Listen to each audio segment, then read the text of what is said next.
Hello everyone and welcome to the channel. We're going to be doing a little bit of a different video today here, and kind of want to talk a little bit about my experience from doing the transition point from being a lifelong Windows user from the days of Windows 95 and XP all the way up to inevitably in the last year switching everything over to now full-time running Linux on my daily systems, and kind of how that came to be here. And I also want to go through kind of the different stages that I went through that people don't seem to talk a whole lot about when they're talking about their experience of switching from Windows to Linux. A lot of people like to glorify it and say that it is, you know, the best thing they've ever done, and there was no hassle whatsoever, and everything just worked out of the box. And quite frankly, that was not my experience at all. And like, as much as I would like to say that I would love everyone to switch over to Linux and show them how great it is, unfortunately that is something that you can't just do. And there's a lot more that goes into it than just installing the operating system and loading your apps and doing what you want to do day to day, whether that being, work or content creation or gaming or anything of the sort. There are a lot of, I wouldn't say issues, but there's a lot of extra steps that you would need to take. And, well, I would love to sit here and glaze Linux and talk about how great it is all the time. Um, I need to emphasize here that I have been a Windows user for the better part of 20 years. And, as much as I know about Windows, it really made me realize when I made the switch that I have a whole lot to learn, not just about Linux, but as computing as a whole. So, yeah, I thought we'd go through all this, and it'll probably be a lengthy video. There might be some rambling, there might be some random story times that come into this, but hopefully we'll get through this, and thanks for watching. So a little bit of backstory here. My very first experience with computers was a Windows 95 computer. It was my grandparents, actually, and I remember playing Doom on it, the original that came on the floppy disks, and that Space Cadet pinball game. It was pretty much all I knew what a computer was for at that time.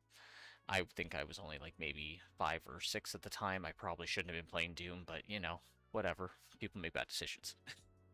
um, but then it wasn't until probably I was about, I would say about 9 or 10 years old when I finally convinced my parents to get the home computer for us. It was the first one that we had in our house, and it was a compact Presario with an AMD Athlon. I think it was the dual core, the X64, with 1 gig of RAM, and it had an ATI onboard video memory. And from there is when I finally waited until about grade 10. So this would have been, a good, I think, 6 years down the road. I finally ended up being able to build my very first system. And it was actually through a computer class that gave me the option to convince my parents that I needed to have a computer for my computer classes. And I actually went to Tiger Direct. For those of you that don't know, Tiger Direct has been closed for the better part of, I think, 7, 8 years now. And they used to do these bare bones PC kits where it would have everything you needed to build the PC. You just had to put it together. And I remember it being an AMD Phenom 2 920. It was the quad core with 4 gigs of DDR2 and a Radeon HD 5450 with half a gigabyte of VRAM. And from there, I pirated my very first copy of Windows 7. And as you could probably tell, that system was very, very entry level, even for the time. It was basically a work computer with access to a very bare bones graphics card. But I made do with it. I didn't grow up in a particularly rich family that really expressed their love for electronics, so I didn't get much in terms of upgrades for that computer, and that ended up being my computer for the better part, I think, of 4 or 5 years. And because of that, I had to learn a lot about overclocking and undervolting, system optimizations, registry editing, as well as like modifying game files, doing modding, and even doing weird things as like emulation. For those of you who know anything about emulation, there's an emulator called Dolphin that is for the GameCube and the Wii, and I believe now even you can go to their website and they have an entire archive of thousands upon thousands of little updated versions of it that would lead up to their mainline releases.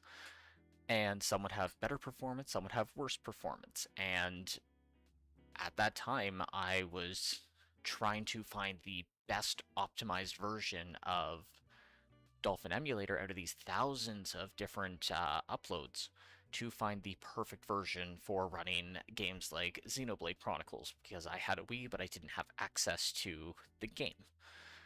So to say I kind of fixated and learned a lot about computers is an understatement, but needless to say, with learning a lot of the ins and outs of the computer, not just in the hardware, but the software as well, that being Windows, that I have used through the years, 7, XP, I skipped Vista, I used 8 for a while, and then switched to 8.1, which I will die on that hill. It is not as bad as people make it out to be. The tablet version just sucked, though. And then inevitably moving over to 10 and 11, I basically figured out how to optimize my systems to the fullest and get the most potential out of them. And it was to the point that I could have a system completely fresh installed with Windows, deep loaded, registry edited, have all the system optimizations managed, have my drivers updated, have games started to download, and everything ready in a couple of hours. But why did I switch, over to Linux? Um, well, there is the obvious things that we'll get out of the way is Windows 11 in general has been a awful experience right from the initial launch. We had issues like optimization issues, the forcing of people to have to use a Microsoft account just in order to use their system that they paid for. And then we started getting stuff like targeted ads, constant updates where we would say, hey, we don't want to update anything, and we would put a hold on the updates, for that being, the 7 days, 2 weeks, 3 weeks, 4 months, whatever. And then next thing you know, there'd be an update the next day, and you would have to update, without anything. It would just do it in the background. You'd restart your computer, and there you were. And then there started becoming the stuff that we all know about that we're talking about right now, which is the current problem with pushing AI through everything that Microsoft has been using. And essentially, when we started getting Copilot and recall and system features like that, that me personally I didn't like. I'm a gamer. 99% of my time spent on a computer is gaming, and when you take up system resources away from my gaming, it makes my system slower. So, I would go in, I'd delete this stuff, I would manage the systems, I would make things run more optimized, and then as soon as the next update would happen, all of a sudden Copilot was back, Recall was back turned on, my allocated virtual memory would be back to a default setting.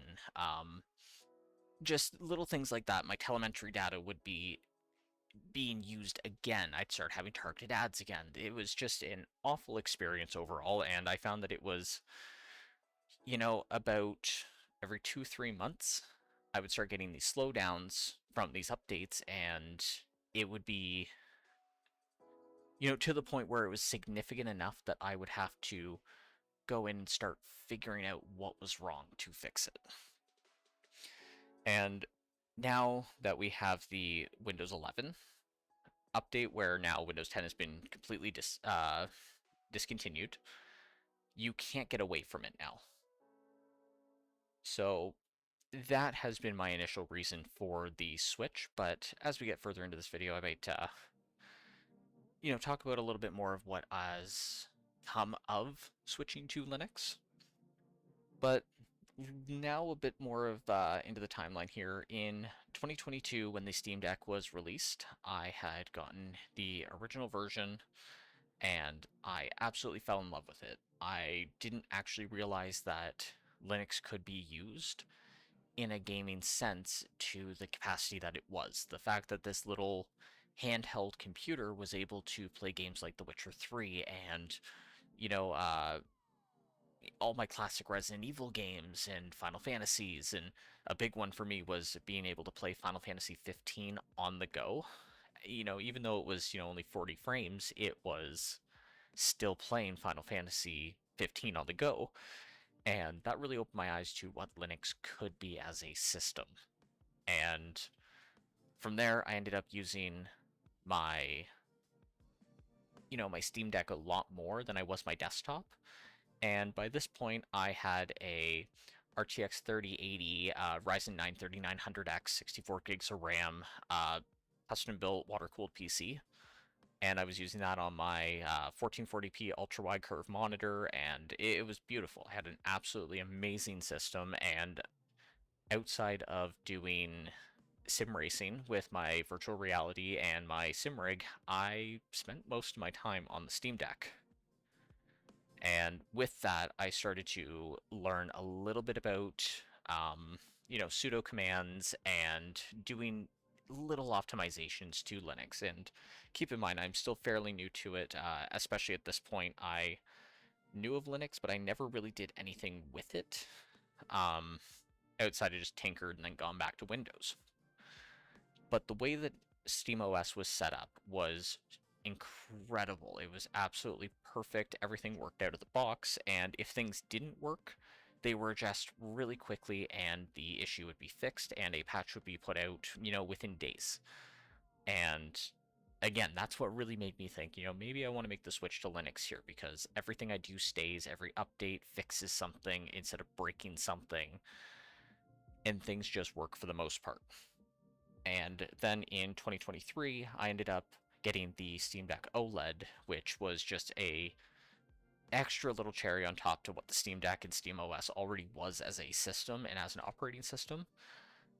And that was when I decided that I wanted to make the switch fully on my main PC and go from there. So this took me kind of down a little path where I thought everything was going to be super easy, the transition was going to be smooth, things were just going to work, and I could be gaming in the first, 20 minutes of installing. And I couldn't have been more wrong. So here's where the issues started. Right before I even got into Linux, one of my big issues that I started with was when I was trying to first install Linux, I was having problems where I couldn't see my physical drive in my computer. And I was, I was freaking out. I'm like, did I lose my drive or did something happen? No, it turns out that by default, you have TPM 2.0, your trusted platform. You have that by default. You also have secure boot on by default in most systems because Windows 11 requires that. And because of that, Windows had encrypted itself within its actual operating system. And the only way to fix that is going into Windows, going into your settings, and then changing everything from, the encrypted to unencrypt. It takes probably, 45 minutes to an hour, depending on your system. But once it's done, you then would have to restart your computer, boot into your BIOS, and then go into your settings of your BIOS and remove TPM 2.0 as well as your secure boot. So just to make that very clear, if you are having trouble when you do decide, if you decide to install Linux, that is going to be your first hurdle, is finding your drive because of encryption. But anyways, moving forward here, my first attempt at Linux was moving into Linux Mint. This is a very, very standard version of Linux. It's a great distribution. It's very well maintained. Everything is up to date for the most part. And this is probably about the closest Windows experience you're going to get where things just out of the box work until they don't. Um, so when I installed Mint for the first time, it was fast, it's snappy, everything was kind of worked, and you had your I forget what it was called, but I believe it's something like the Discover Store. It's kind of like what SteamOS carries, where you can find all of your applications and do a quick, click install run. It's very, very simplified. It's like using the App Store on your Android or your um, iPhone. And I was able to get Steam. I was able to get Steam up and running. I did all my updates, and then when I started to play games, I was kind of noticing that I was having GPU driver issues, from what I think, where basically I just wasn't getting a good frame rate. Things were choppy. When they did work, they were, artifacting. And I also noticed that my computer was running super, super hot, like unbelievably hot. And that was because of the lack of fan control. Um, and Also, I kind of noticed that this was my first experience to anti-cheat games not working on Linux.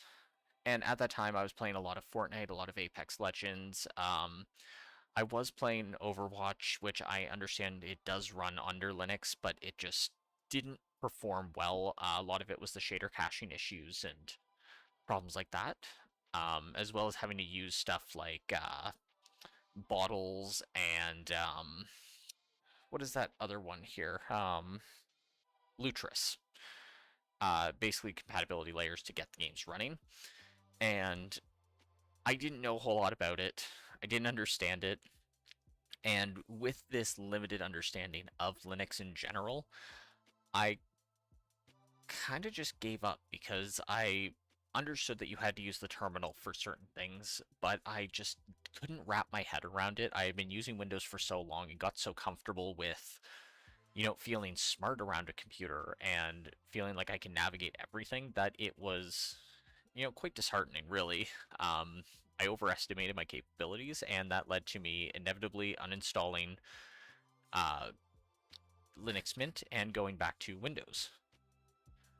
But after about a couple of months of going back to Windows, I had a problem where I had bypassed originally when I installed Windows again. I had bypassed the need for an online account by using the shell commands. I gone past, gotten the out-of-box experience, set it all up so I just could have a local account, loaded it up, everything was fine, and then all of a sudden a major update happened to Windows 11, and because of that, my entire system locked me out. And what I mean by that is I would go to the login screen by turning on my computer, and it would tell me that I was not able to use my local login anymore, and that I would need to sign in with a Microsoft account. The problem was that if I put in my Microsoft account, nothing would work. And it just kept saying that, the credentials I put in were wrong over and over. And it got to the point where I had switched over to my other computer and I had started, changing my passwords and everything to get everything updated to make sure, I wasn't the problem here. And it was still not giving me access to the computer. So with that, I started thinking again, it might be worth trying another distro. So I started doing more research and I came across Pop! OS. And by this point, I had gotten rid of my big desktop and moved over to a Alienware laptop, which I am actually currently still using. I'm using it for this video right now, which has an i7 10870H CPU, turbos to about 5 gigahertz. It's got 32 gigs of RAM, and it also has the 16 gigabyte VRAM version of the RTX 3080. And I was like, okay, let's switch over to Pop! OS here, as it has apparently some really good NVIDIA support. It has good Intel support from my knowledge, and a lot of people on the Alienware forums and stuff, when switching to Linux, had said that Pop! OS seems to be very well managed for Alienwares. So I give it a try, checking this new out-of-box experience kind of uh, desktop experience, and it worked great. I was having better fan control. I was able to actually switch my fan control by simply going over to, my battery power and stuff and switching to, performance mode and balance mode and low power mode to change my fan speeds. Things were great. But then I started having problems, and this is an infamous problem. This is not just for, um, Pop! OS. This is actually a common problem with all distributions of Linux, is audio problems. I was having audio crackling. Everything seemed really tinny and just very low quality. It sounded like I was listening to any of my music or anything I was listening to on YouTube, my games. It all sounded like I was listening to them through a, dollar store speaker. It was just very tinny, hollow, and there was no, I don't know, there was no proper leveling to it. And for my laptop being, having subwoofers and having, multiple speakers all through the computer itself, it was pretty disappointing, especially when you were using Windows and everything was working perfectly fine. Um, so there, I started having those problems. And another problem that I ended up having with Pop! OS was also the fact that when I would play my games, I would get better frame rates, performance would be way better than Mint out of the box, but I was having audio crackling. And if there's one thing that is worse than having really bad audio, it is having crackling audio. Um, I don't know about you guys, but every time I start hearing audio that's crackling or distorted and stuff, it makes me hot and angry. So, to say the least, I tried to really do some research because I liked the feel of Pop! OS. I loved how the operating system's UI was set up and how it had more of a almost a Mac feel to it. As someone who has never used a MacBook or anything like that, it was really cool. It was a nice change of pace and really felt like something fresh. So I started looking up on Reddit on what to do, and I ended up finding, someone on one of the subreddits from like maybe 4 or 5 years ago that was like, here, take this, copy and paste it into your terminal, and then run this, and then save this file, and then restart your computer, and everything should be fine with your audio. And unfortunately, when I did that, again, not knowing anything about the terminal and how to properly use it, I was just trusting random people on the internet. It ended up that I would turn my computer back on and there was no audio at all. So I kind of fixed the issue with the audio crackling, but made it worse by now. I can't hear anything.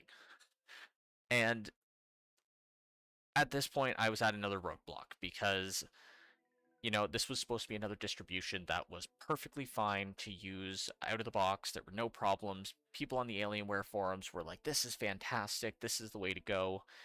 And ultimately, it didn't work for me. So finally, doing more looking around, I'm trying to find anything that might work because, again, I really liked the look and feel of Pop! OS. And then someone on there had said, I've had all these same problems, and I eventually switched to Bazite OS. And I'd heard a little bit about Bazite for, the ROG Ally, the Legion Go, basically any other Windows-based handheld that you could switch it to Bazite and get a SteamOS-like experience because the official SteamOS has still, to this day, not been released. So I decided to give it a try, now learning that there was a desktop version of it, and I fell in love with it. I found that Bazite was super easy to use, it was well thought out, and the desktop version felt like a operating system that you could daily drive. It didn't feel like a gaming-oriented kind of operating system. It kind of just felt like it was in the background. which was exactly what I was looking for. I wanted to be able to bring this places. I'd like wanted to be able to use my laptop for other things, not just gaming. And I didn't want to have to always have, Steam booting up in my face in full screen mode every single time I loaded it up. And I ended up using this for a couple of months. The initial install was super easy. Did pretty much everything for me. Very, very user friendly. And I had the PC updated completely, did my restarts, and probably within a half an hour, I had Bazite fully ready to go, and I was logged into Steam. Everything was working great. Um, then I started to download games, play them, and I noticed that in a lot of cases, I would have games either running at higher max frame rates and having better 1% lows, or in general, they would just run smoother. So I might not get the 200 frames per second that I would on Windows, but I maybe get 180 frames per second or 160 frames, but it would be a way more consistent frame pacing. So if you look at your Mango Hut graphs or anything like that to start seeing where the frame fluctuation is, it would be pretty much a solid line across the board, which is, in my opinion, way more important than having, a game that would run higher FPS but then would fluctuate. Um, I am very sensitive to frame rates and the frame rate changes, so like in a lot of cases, especially on like things like the Steam Deck, I would rather play a game at a solid 30 frames per second than at a 55 to 70 frames, just because of the way that the motion feels. But anyways, getting off track here.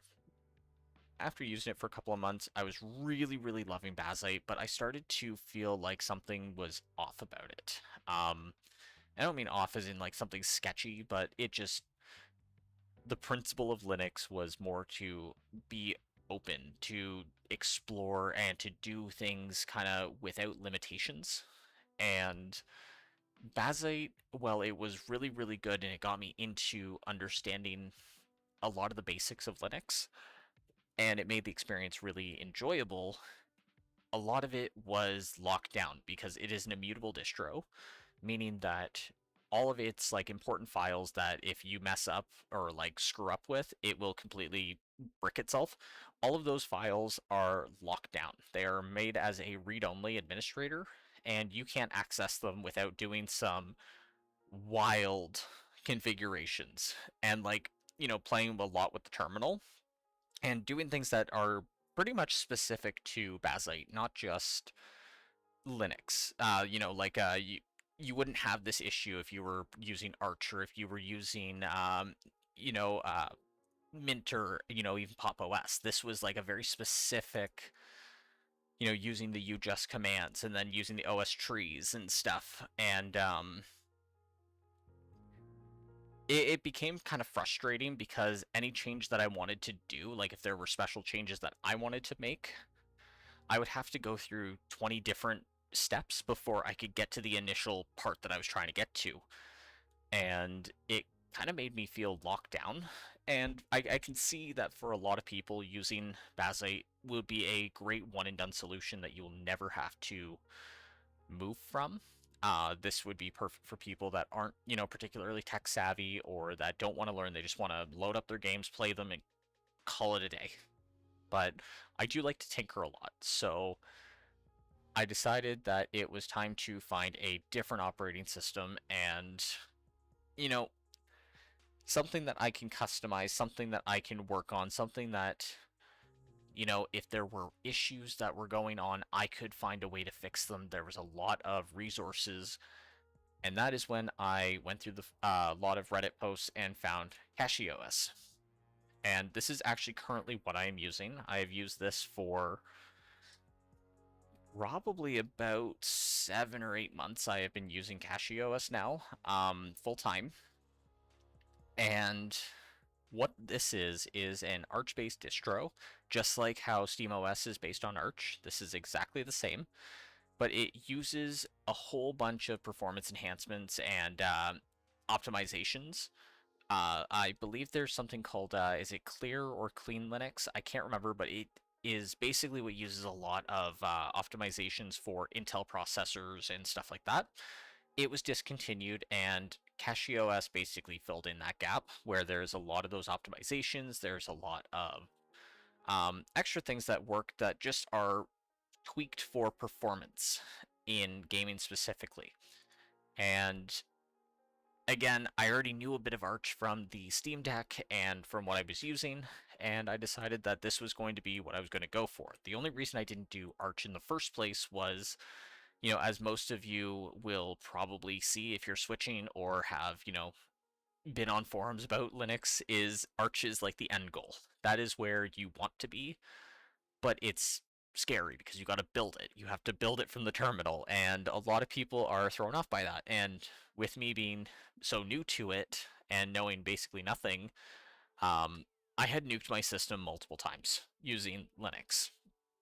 From even the simplest stuff, and terminal became scary, terminal bad, and so having something that was already pre-set up like CachyOS seemed perfect for me. And it really was. I ended up downloading it, and everything just kind of installed right away. It detected what I had for a system, grabbed the proper drivers, ran everything perfectly, and out of the box, it was a very good experience. We still had that issue, which I had spoken about in Pop! OS with the very tinny audio, but it was not. If that was what I had to deal with, then so be it. It was a small price to pay for being able to be free of Windows and not have to worry about, you know, losing all my stuff every time I updated. So, how do I like CachyOS? I think it's fantastic. I have been using it now for quite some time. I actually have, two of my drives are dedicated. I have a total of 3 terabytes of storage right now, 1 terabyte here, 2 terabytes here, that are dedicated to CachyOS. And then, funny enough, I actually have this basic data partition. And what that is a 256 gig drive from my original Steam Deck that I have managed to put into my Alienware laptop, and I have exclusively put Windows on it for the sake of playing Fortnite and yeah, basically Fortnite, and I guess a bit of Beat Saber, some VR. Um, but the way I had to do it actually to get it to work properly so it didn't interfere with my CachyOS install was I had to actually remove every single drive that was in my computer, flip it back over with just the one 256 drive in, install Windows completely separate from everything else, and then afterwards put my drives back in and change my boot orders and go from there. So essentially how I have it set up is every time I turn my computer on, it will automatically go into the CachyOS drive, and it will ask me if I would like to use the LTS version or the normal version of CachyOS. Just for those of you who don't know, there's a normal version, which is like the one that I'm on right now, and then there's also the LTS version that gets installed alongside it, which is for long-term support. It may not have all of the current optimizations or current drivers or anything like that, but it will have more or less better stability. And basically, I didn't see a use in it, but a little sidetrack rant here. I was trying to play Final Fantasy 16 on Steam, and under the normal version of CachyOS, I would get everything would run fine until about 10 to 15 minutes in. All of a sudden, the game would freeze. I would still hear all the audio, but the actual visuals would freeze completely.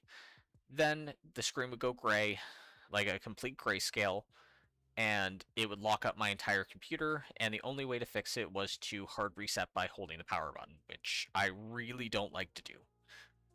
And it would happen over and over and over and over and over again. No matter what I did, I switched to, NVIDIA's open drivers, I went to their closed source drivers.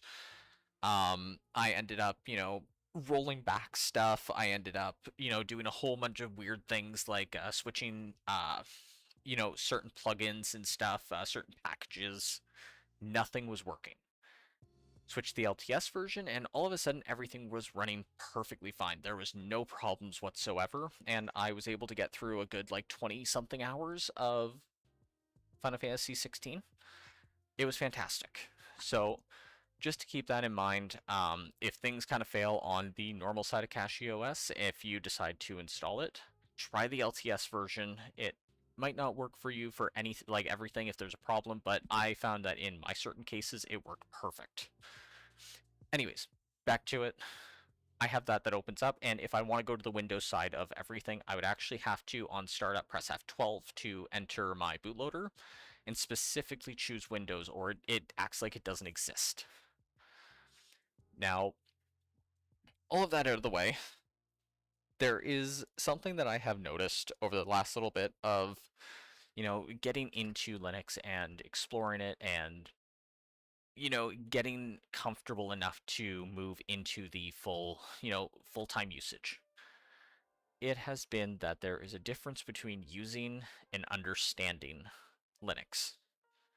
And I think this is where there is a lot of gatekeepiness that happens with the Linux community in general, is you'll have people that want to make the switch to Linux because of, the problems with Windows 11, or, the whatever agenda that someone's trying to push that is related to Windows or privacy concerns or the whatnot. There are tons of reasons why people make the switch. And, well, all of them are valid. Unfortunately, you are going to have a lot of people that are going to also say, if you don't know how to use the terminal, well, it sucks to suck. And if you don't know how to do this, you should go back to Windows. And it's a really awful way to think, but at the same time, we all have to kind of learn somewhere.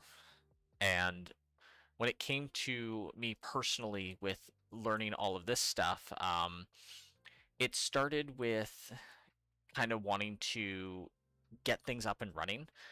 Like I said, I did have audio issues as well, and I did learn that using stuff like Easy Effects for my input and output has been a huge help. I was having problems actually for the first, well, basically the entirety that I have had Linux running. I have not been able to get my microphone to work at all.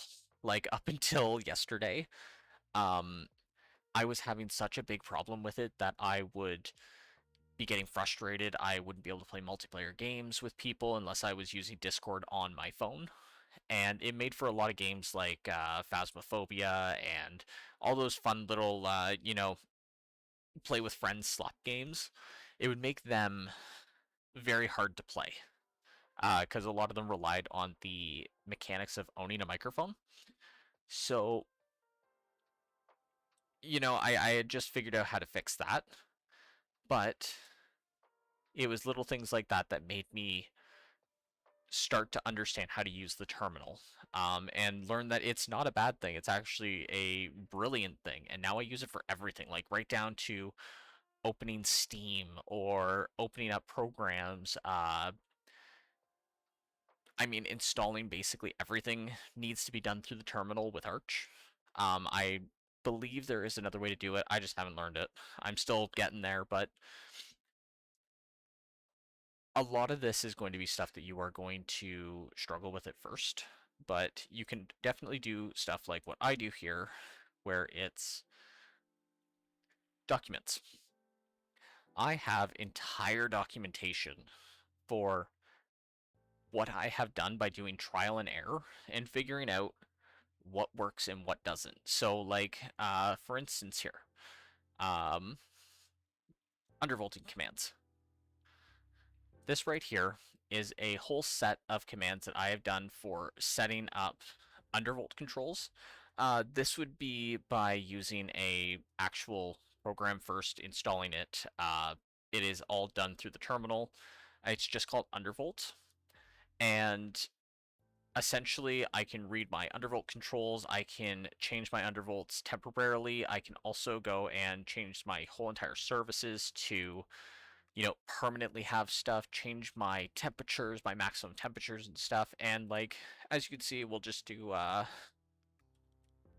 sudo undervolt read. And as you can see, I have my target temperature set to no more than 90 Celsius. I am on a laptop again, so that's understandable. And then I've set, all of my undervolt controls, my power limits, turbos enabled, good to go. So we got stuff like that. Then we have useful services, um, like HTOP. HTOP, for instance, does all of my processes and everything, and then we control Z out, and we will do BTOP, which is my personal favorite here. It looks so good, but it also has all of the system information and what's going on pretty much at all times here. I think this is one of my favorite things to have up on the other screen that I have going on. But yeah, I learned that it's a lot of reading and trial and error, but once you get it, it starts to make sense more and more. But again, you are not going to remember 99% of this stuff. So this is why I have literally written down all of this stuff for me to keep in mind of, basic commands and basic things that you would do on a regular basis, because the more you do it, the more sensitized you become to this stuff, and the faster you start learning how to use it on a daily basis. Um, and again, I'm not going to say that I am, you know, amazing at using Arch or that I'm amazing at using Linux. I am just a baby when it comes to doing this stuff. But this is how you get a better understanding, and with that understanding comes a lot more versatility with Arch Linux or Linux in general. And from there, when I started to get a better understanding of stuff, I started to look more into things like cybersecurity and, the dark web, and doing all of these other things that I never thought that I would be completely interested in. And I found that with using Linux, I actually had access to a whole bunch of the tools that I needed that I wouldn't be able to use in Windows to learn about this stuff, to research this stuff, to get that understanding. And it kind of piqued the interest of, now I'm not just using a operating system for the sake of using it. I'm now using it to understand it and to learn more from it.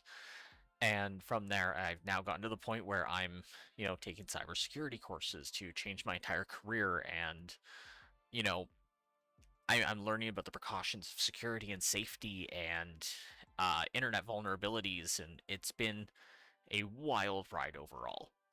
But that didn't come without, nuking my system probably a dozen times over doing stupid things like here's one.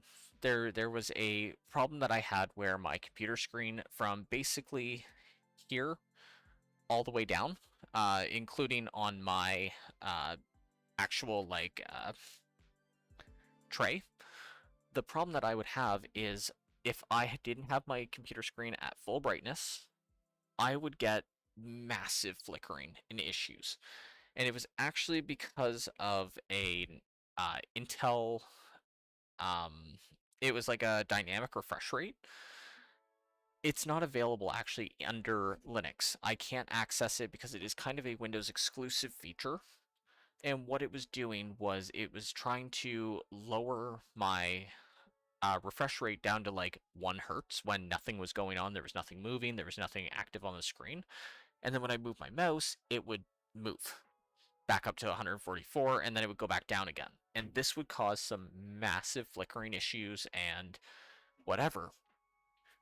Not only did I have to go I had to reinstall Windows and go in there and go into the Intel control panel and disable this, but I also had to go and open up my launch commands for my actual operating system for Linux and add an argument that would say, disable this at boot.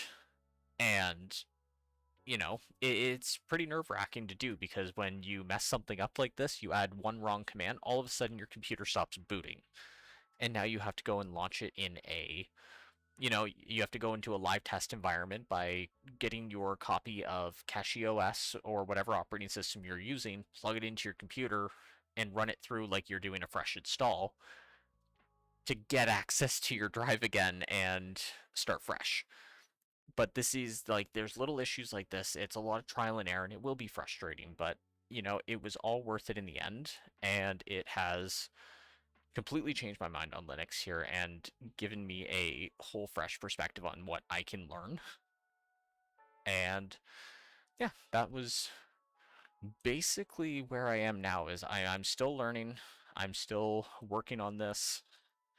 But as you can see, I've done some customizations to my system, gotten it all set up the way that I like it, and I'm quite happy with it for the most part. Like, even gaming performance has been absolutely over the top. Um, there have been some issues that I have had with gaming, but for the most part, everything runs particularly smooth. I do have access to G-Sync. Like I said, I do have the NVIDIA 30 card, 3080, and I'm able to use like frame generation in games like Monster Hunter Wilds, which, by the way, it needs it. It doesn't matter if you like frame gen or not, you need it. Just for that game. But I was able to get that running. My friends and I play like Black Ops 3. We play zombies and stuff, and we were able to get the T7 mod going, as well as like tons of custom zombies. And even games like, like I said earlier, Overwatch, we got Diablo 4 that runs perfectly fine. Same with like Diablo 2 Resurrected. I don't play a whole lot of online games anymore, but Dead by Daylight, 7 Days to Die, all these kind of games. There's tons of games that are fully working under Linux now, and it's as easy as downloading the game from Steam and having Steam automatically load the proper Proton compatibility layer for whatever game it is. It is just 2 clicks and everything runs just like Windows, if not better, and now you don't have to actually deal with the bloat and the extra problems that come with it. But yeah, thank you guys for listening and rambling. I hope this helps, and I wish anyone that is going into Linux for the first time the best of luck, because it is definitely not easy. Um, I wouldn't say it's hard, but it's definitely a learning curve, because a lot of us have spent 99% of our lives on computers using Windows and or Mac OS. So it will be different. It is a learning curve, but I guarantee you, if you get past the initial frustration and nuking your system 4 or 5 times, you will get it.